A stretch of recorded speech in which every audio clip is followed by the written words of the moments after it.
Ya, emiten BUMN Karya tampaknya sudah menyiapkan beberapa strategi untuk meminimalisir dari beban hutang mereka yang ditanggung untuk saat ini dari beberapa sumber yang kami rangkum pemirsa. Strategi untuk PTPP ini berencana akan menggelar penawaran umum berkelanjutan dan sukuk pada kuartal kedua 2021 ini senilai 2 triliun rupiah. Sementara untuk Wika ini mempersiapkan beberapa strategi, diantaranya adalah mempercepat proses pencairan piutang pekerjaan. Selain lewat penerbitan Komodo Bonds, Wika dengan tenor 3 tahun ini bisa meraup dana 5,4 triliun rupiah. Dan kita harapkan untuk secepatnya dari emiten-emiten BUMN Karya ini bisa paling tidak meminimalisir dari hutang mereka yang ditanggung untuk posisi saat ini, dan semoga juga bisa menjadi salah satu referensi untuk Anda. Dari topik pilihan berikutnya kami akan mengajak Anda untuk menyimak informasi emiten pilihan yang berhasil dihimpun oleh tim redaksi kami. Kali ini dari perbankan pemirsa. Ketika tekanan terjadi terhadap saham-saham perbankan di sepanjang perdagangan hari ini, BBTN salah satu saham yang mengalami koreksi yang cukup dalam di 6,92%. Ditutup di level 1.615 di penutupan sesi kedua hari ini.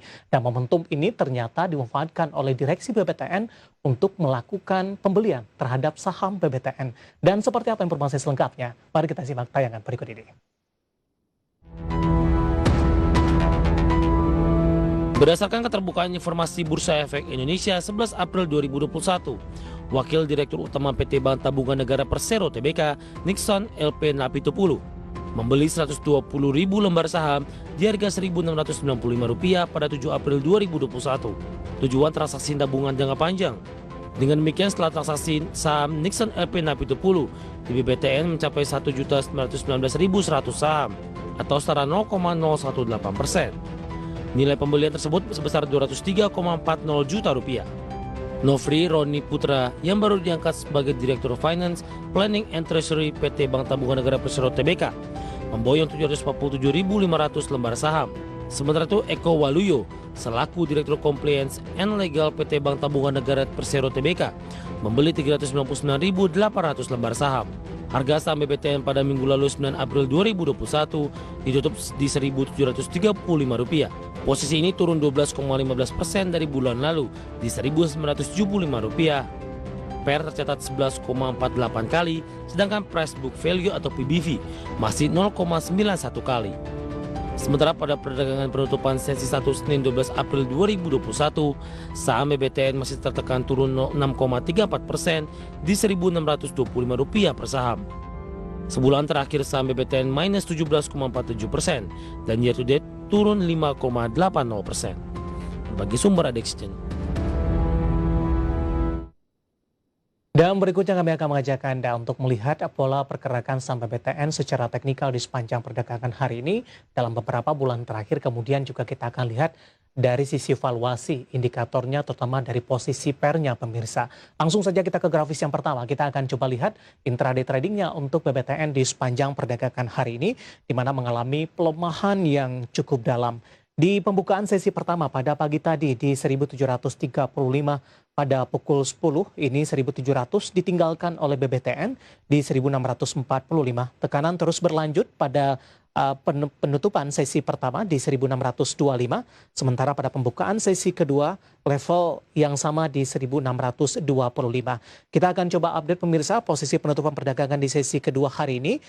Tekanan terhadap BBTN masih terus berlanjut dan ditutup di level 1.615 dan merupakan level terendah di sepanjang perdagangan hari ini, di mana secara keseluruhan di penutupan sesi kedua BBTN tertekan di 6,92%, sementara di sepanjang perdagangan hari ini sempat menyentuh ke level tertinggi di 1.735. Kita beralih ke grafis selanjutnya, kita akan coba lihat bagaimana pergerakan saham BBTN dalam beberapa bulan terakhir. Ini data bulanan yang diambil oleh tim redaksi kami pemirsa. Di 1 September di 1.580, di 1 Oktober tertekan di 1.235, di November, Desember dan Januari ini mencoba untuk bangkit pemirsa. Bahkan di Januari sempat menyentuh ke 1.820, di 1 Februari kembali tertekan di 1.675 dan di 1 Maret ini mengalami penguatan yang cukup signifikan dan merupakan level tertinggi dalam beberapa bulan terakhir kalau kita lihat secara akhir bulanan di 2130. Sementara pada perdagangan hari ini BBTN mengalami tekanan yang cukup dalam 16.25 pembukaan sesi kedua, sementara penutupan sesi kedua di perdagangan hari ini di 1615. Dapat Anda saksikan juga di layar televisi Anda pola pergerakan grafisnya dari 2000-an, posisi saat ini ada di harga 1600-an pemirsa. Tekanan yang cukup dalam terjadi untuk BBTN. Kita akan coba lihat juga dari sisi valuasi, apakah masih menarik atau tidak. Dapat Anda saksikan juga di layar televisi Anda dari beberapa indikator. Kita akan coba lihat posisi price to earning ratio-nya atau PER-nya terlebih dahulu di 10.74 kali. Sementara posisi price sales ratio atau PSR di 0.64 kali. PBV-nya, price book value ratio dari BBTN di 0.86 kali, sementara price cash flow ratio atau PCFR dari BBTN ada di 0,65 kali. Ya, kombinasi secara fundamental, teknikal, kemudian juga dari sisi valuasi, semoga bisa menjadi referensi untuk Anda dan lagi-lagi keputusan investasi tetap ada di tangan Anda para investor dan trader pasar modal Indonesia.